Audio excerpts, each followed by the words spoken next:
Okay, my dear viewers, once again I welcome to my HM Study Circles. ମୁଁ ଓଡ଼ିଶାର ଅଗଣିତ ପିଲାମାନଙ୍କୁ ଶୁଭେଚ୍ଛା ଜଣାଉଛି। ଆଜି ପିଲାମାନେ ଆମେମାନେ ଆଲୋଚନା କରିବା ଦଶମ ଶ୍ରେଣୀର ମେନ୍ସୁରେସନର କୋନ୍ ବିଷୟରେ। କାହିଁ କୋନ୍ ଅଲରେଡି ଆମେ ଆମର ପ୍ରିଭିୟସ୍ ଭିଡ଼ିଓରେ ସିଲିଣ୍ଡର ପ୍ରିଜିମ୍ ବିଷୟରେ ଆଲୋଚନା କରିଥିଲେ।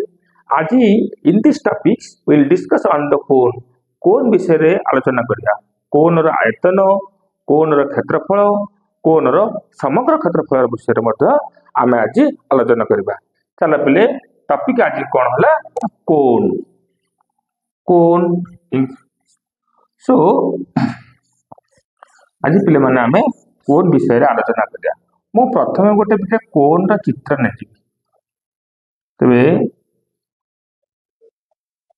ଗୋଟେ କୋନ୍, ତେବେ ଏଇଟା ହେଲା ପିଲା ଗୋଟେ କୋନ୍ର ନମୁନା, କୋନ୍ର ଚିତ୍ର। ଆମେ ଜାଣିପାରିବା କୋନ୍ ଦେଖିବାକୁ ସାଧାରଣତଃ ଆମେ ଘରେ କାହାଳି ଥିବ ପିଲାମାନେ, ଆମେ କାହାଳିରେ ତେଲ ପକାଉଛେ। ତେବେ କୋନ୍ ଦେଖିବାକୁ ଏଇଭଳି କାହାଳି ଭଳି।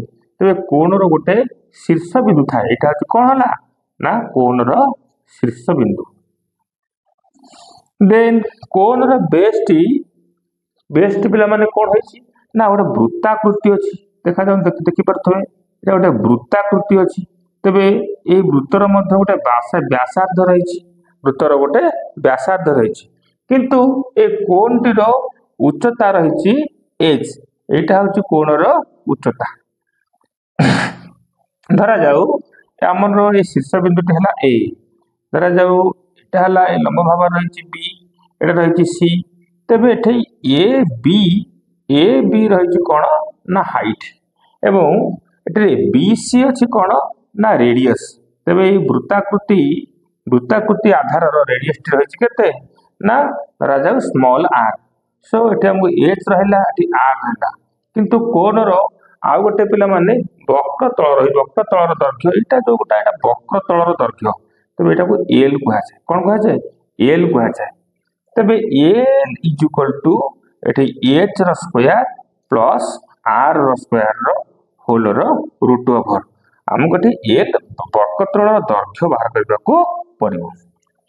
ତେବେ ପିଲାମାନେ ଆଜି ଆମେ କ'ଣ କରିବା? କୋନ୍ର ଯୋଉ ପ୍ରଶ୍ନ ଗୁଡ଼ିକ ପରୀକ୍ଷାରେ ପଡୁଛି, ଯୋଉଗୁଡିକ ବସ୍ତୁନିଷ୍ଠ ପ୍ରଶ୍ନ ବିଷୟ ଭିତରେ ଦଶମ ଶ୍ରେଣୀର ମ୍ୟାନ୍ସୁରେସନର କୋନ୍ରେ ଯୋଉ ପ୍ରଶ୍ନ ଗୁଡ଼ିକ ଅଛି, ସବୁ ଆୟତନ ଓ କୋନ୍ର ବକ୍ରତଳର କ୍ଷେତ୍ରଫଳ, କୋନ୍ର ସମଗ୍ର ତଳର କ୍ଷେତ୍ରଫଳ ଉପରେ ପର୍ଯ୍ୟବେସିତ।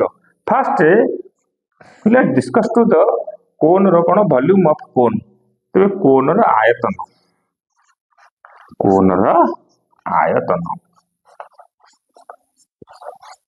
ତେବେ କୋନ୍ର ଆୟତନ 1/3 ଆଧାରର କ୍ଷେତ୍ରଫଳ ଗୁଣନ ଉଚ୍ଚତା। ତେବେ ଆଧାର ଗୋଟେ ଯେହେତୁ ବୃତ୍ତାକୃତି, ତେବେ କ'ଣ ନା ବୃତ୍ତାକୃତି ହେଲେ πr ସ୍କୋୟାର, ବୃତ୍ତର କ୍ଷେତ୍ରଫଳ πr ସ୍କୋୟାର ଗୁଣନ h। ତେବେ କୋନ୍ର ଆୟତନ ହେଲା କେତେ? 1/3 πr ସ୍କୋୟାର h। ଏଇ ସୂତ୍ରଟି ପକେଇ ଦେଇକି ଏଇ ସୂତ୍ରଟି ଆମେ ପ୍ରୟୋଗ କରି ଗୋଟେ କୋନ୍ର ଆମେ ଆୟତନ ବାହାର କରିପାରିବା। ଚାଲ ଏବେ ଦେଖିବା କୋନ୍ର ବକ୍ରତଳ ବିଷୟରେ। କୋନ୍ର ବକ୍ରତଳ ଦ୍ୱିତୀୟ ପଏଣ୍ଟରେ ଆମେ ଚିନ୍ତା କରିବା କୋନ୍ର ବକ୍ରତଳ ବିଷୟରେ। କୋନ୍ର ବକ୍ରତଳ ବା ଯାହାକୁ ପାର୍ଶ୍ୱପୃଷ୍ଠତଳର କ୍ଷେତ୍ରଫଳ କୁହାଯାଏ। କୋନ୍ର ବକ୍ରପୃଷ୍ଠତଳର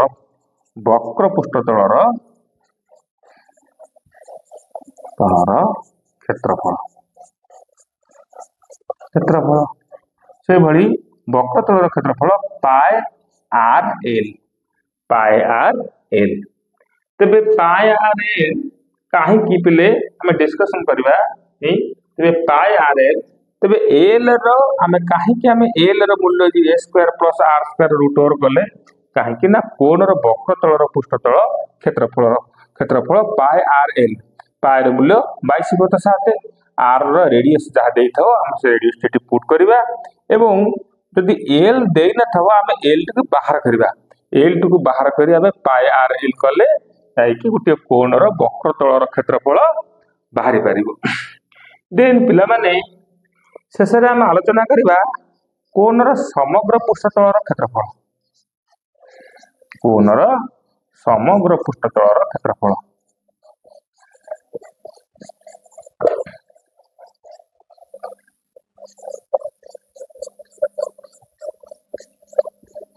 तेबे कोनर समग्र पृष्ठतलर क्षेत्रफल तो समग्र पृष्ठतलर क्षेत्रफल कौन हबो ना कौन हबो ना पार्श्व पृष्ठतलर क्षेत्रफल प्लस 2 इंटू आधार क्षेत्रफल एक्जाक्टली सिलिंडर एवं प्रिज्म भलिया तेबे कौन करिया समग्र पृष्ठतलर क्षेत्रफल अर्थ कौन ना पार्श्व पृष्ठतल बा वक्रतल पृष्ठतलर क्षेत्रफल युक्त 2 गुणन आधारर क्षेत्रफल ए जो तेबे कौन हला कोणर एठी पार्श्व पृष्ठतल केते ना पाई आर एल प्लस तापर आधार क्षेत्रफल केते हला ना आधार क्षेत्रफल 2 इंटू